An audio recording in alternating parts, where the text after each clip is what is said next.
What are we on? We're on. Hey, I'm just enjoying this delicious Ace Hill Vienna Lager. I got it from our friends over at The Pint, 277 Front Street. We're going to be broadcasting live there tomorrow from 2 to 6. You can come by. You can hang out. But now it's time for the Edge's Facebook page #1 show at this particular time. 3 to 5 things we didn't have time to talk about today. I'm your host, Fred Kennedy, and I would like to thank our wonderful sponsor this week, Train Like Heroes, 400 Monarch Avenue in Ajax, Durham region. A beautiful place to raise a family. I was supposed to go to the boot camp class today, but I couldn't go because I was really hungover from hanging out at the Pint last night.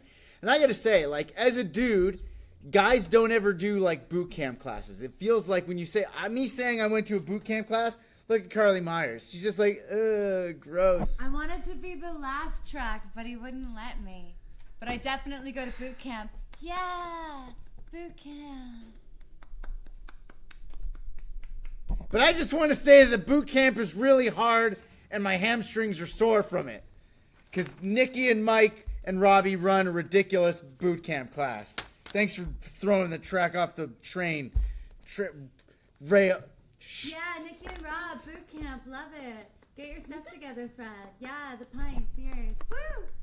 Okay, first story today. There's going to be an exclusive 5-star world-class orgy held in the Hamptons being hosted by the who's who of Hollywood and the elite of the United States. I actually took a look at some of the people that are allegedly going to be there.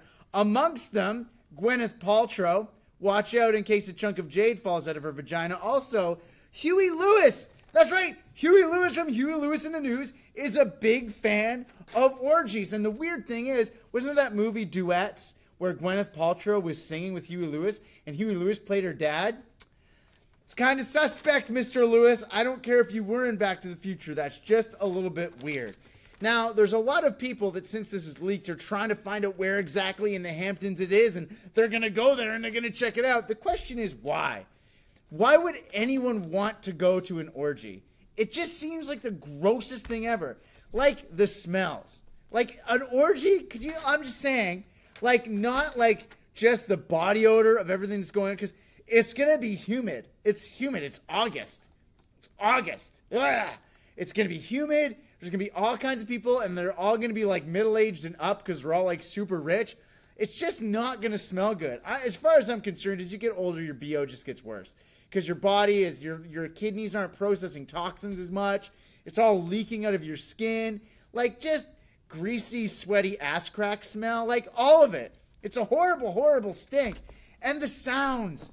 Man, when I'm having physical relations with my wife, there's sometimes there's some weird sounds. There's some weird sounds. And I could just see Gwyneth Paltrow's body making the weirdest sounds when she's having sex. And her finding some ridiculous, like, explanation for why that's okay, why that's good. That's a good sound. No, it's not. It's not a good sound at all, Gwyneth Paltrow. It's just gross. And do you think they've got, like snacks? Do you think there's snacks? Because you're dealing with, like, the elite of the elite where they're probably on, like, really weird dietary regimes. It just makes me wonder, like, have you ever, like, paid attention to the bodily functions after just eating vegetables for a week? Like, it's just, your body gets rumbly and loud. It can't be good. Is there a snack bar? Are there going to be any dairy-based foods in that snack bar? Will anybody want, like, if you're in an orgy, would all the drinks have to have a lid and a straw? You would think so. That's probably the most sanitary way of doing it. You wouldn't want anything splashing in there. Like, imagine if you've got an open cup of we'll say pineapple juice. I don't know, it's the Hollywood orgy. That seems like what you drink. You put it down, put your cup down, and then you walk away, and you come back, and like Bill Maher is hooking up with some rando. You're going to want to drink pineapple juice that's been like within 2 feet of Bill Maher's dangling testicles? I don't. I wouldn't want to drink that pineapple juice. And then I'd feel guilty about wasting it because pineapple juice is expensive. It's a lot of shipping costs to get it over here. So then when you can dump it out, then you're wasteful. Just don't go to an orgy in the Hamptons with a bunch of rich people. That's my suggestion to you. Sweden Okay, Sweden had a big rock festival this summer, and apparently there were a lot of sexual assault incidents to the point that that rock festival was canceled for next year. They're just not even going to do it. And there was a radio announcer over there, and she was saying they should have a women-only rock festival where all the bands and stuff can go on stage, they can perform, but only women are allowed to get tickets. And here's the thing. I don't actually think it's like a bad idea at all. And I guarantee, here's what's going to happen. They're going to announce that this festival is happening, and all these like douchebag brotards are going to get all mad. Oh, why can't guys go? Because of the sexual assaults, you idiot. That's why. That's the reason. That's the reason. You ask a question, you get an answer. Because of the sexual assaults. Don't do that. Police yourselves. It's kind of like, listen, my kids are idiots. They're kids. They're all idiots. All kids are idiots. I love them. They're great. But they're idiots sometimes. It's kind of like when my son, we build this Lego police station. We build a Lego police station. He breaks the Lego police station after we tell him not to. And then he gets sent to his room. He's like, why are you sending me to my room? Because you broke the Lego police station. Cause, effect.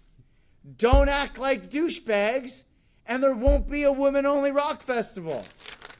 Duh! It's obvious, you mutts. Moving on. Carly, this is a serious issue, okay? I'm sorry. I can't even handle how talented you are. Except I do disagree with the whole orgy thing. Bill Maher is hot and pineapple juice is delicious. Not with Bill Maher's testicles in it. Listen, he's probably got dry skin on his testicles that flakes. That's the issue. I'm telling you, and I'm saying this because he's got fairer hair. He's always down there reefing and scratching away, and there's skin flakes. And when it's flopping, skin flakes are going to fly into the juice. Skin flakes are going to fly into the juice, Carly. You're going to... Skin flakes, testicle, pineapple juice. You know, it's like, imagine you're getting like orange juice with no pulp. What if instead of lots of pulp, instead of lots of Bill Maher nut skin flakes? When do you have the time to sit down and think about this? I just thought about it, Madison.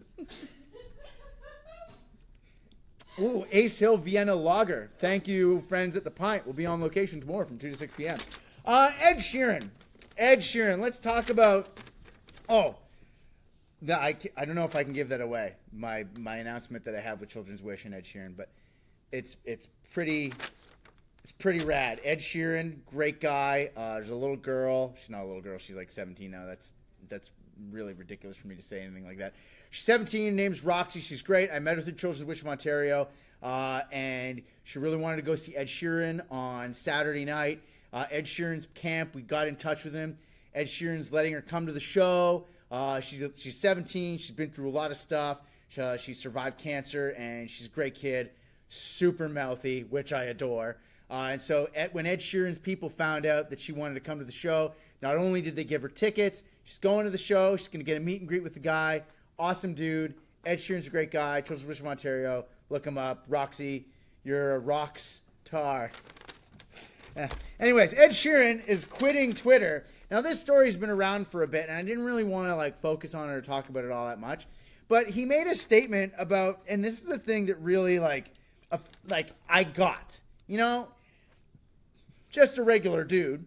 And he said the problem with Twitter is so go on there to post content and try to interact with fans, and invariably what ends up happening is there'll be a comment that just gets to him, and he just carries it around and thinks about it for the rest of the day. And he said that sometimes he'll lay in bed and he'll think about that one comment. And dude, so know what you mean. I have a problem with obsessing over tiny details.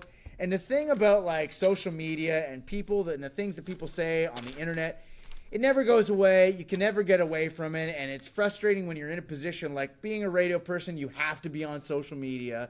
And every Yahoo thinks they own you because you're on there. If you're a musician, if you're a performer, people have this need to be look at me, acknowledge me in any way possible.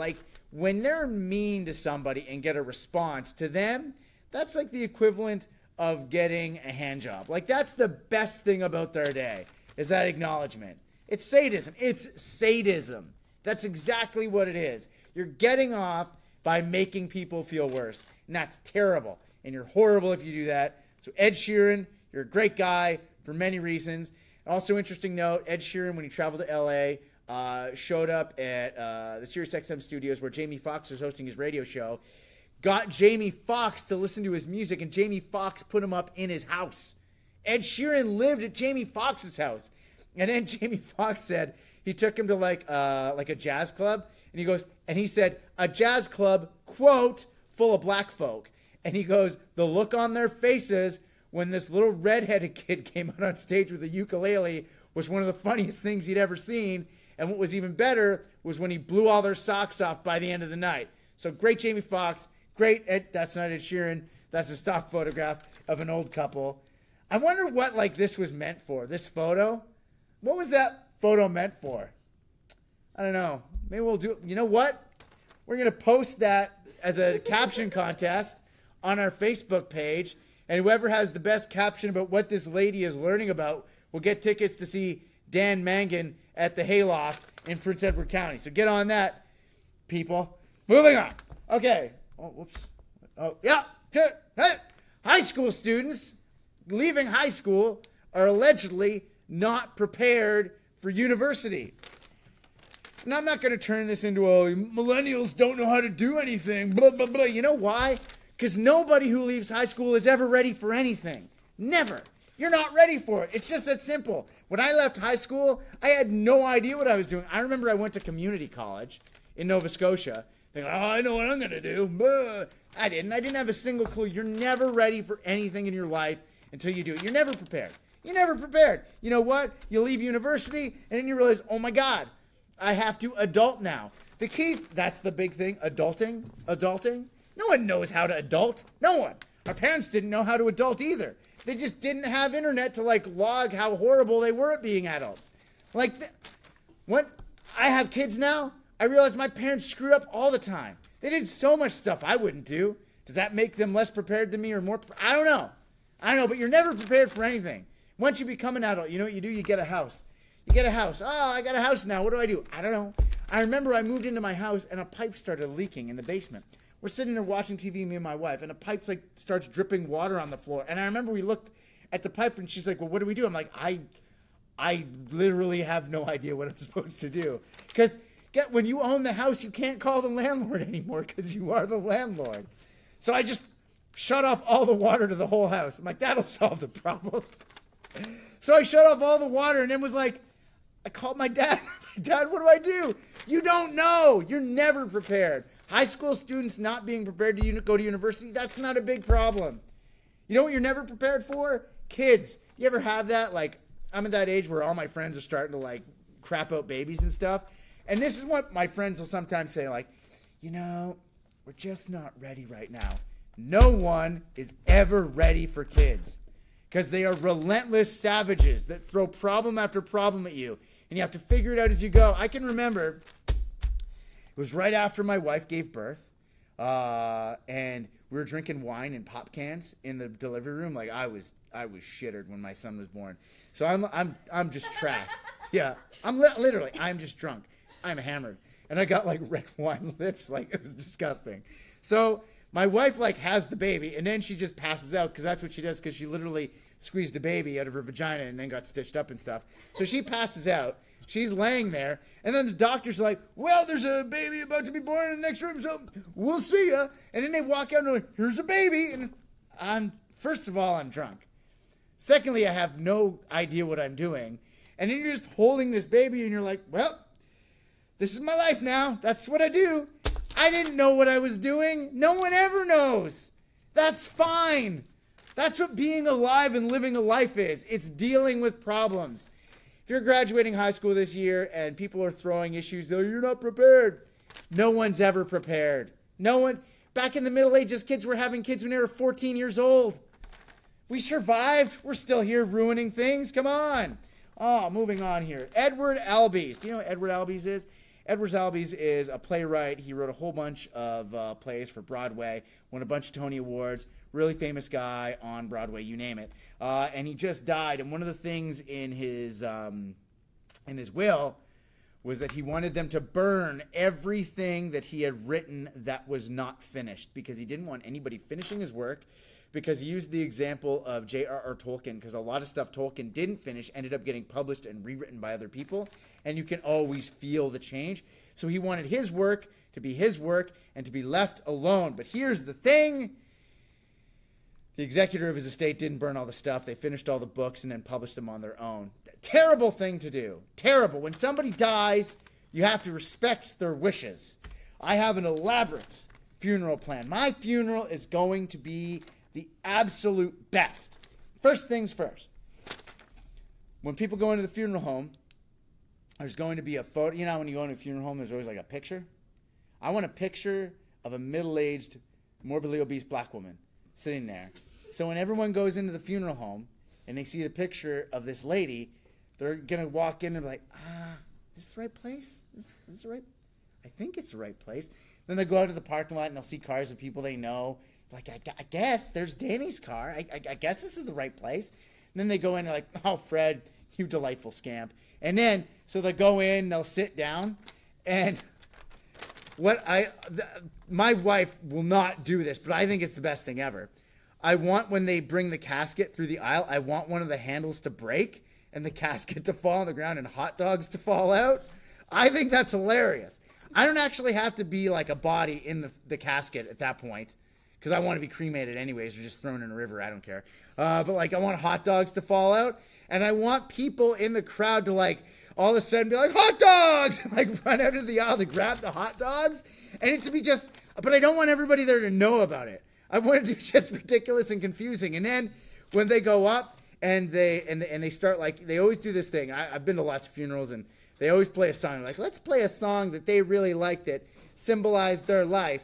And so I want the song to start playing, but I want it to skip, like, and repeatedly skip, and then just stop, and then like have an awkward 10, 15 seconds of silence, and everyone's like, somebody's going to get up and go to the CD player and figure out what's going on. And when they get up and go, then it'll start again, and it'll start playing the Monster Mash. That's what I want. That's what I want. I've got more. That's just the tip of the iceberg. That's just the tip of the iceberg. I also want a fake tombstone, not made of real stone because that's expensive, but a fake tombstone to have a typo, and I want it to sit there, and I don't want the person doing the service to acknowledge it. And then after they put the casket in, for some to look, there's a spelling mistake, like nothing dramatic, like an extra D on Fred. Like, I think that's funny. My wife doesn't think any of these are good ideas. In fact, we had to go get our will done with a lawyer, and I was actually writing all these demands out, and my wife is just, oh God, so embarrassed. And I was explaining it to the lawyer, and the lawyer was just like, no, we can't do that. It's my goddamn will. It's my goddamn will. You don't want to make me angry? I'm going to come back and haunt the shit out of all of you. I want hot dogs falling out of my casket. Is that so much to ask?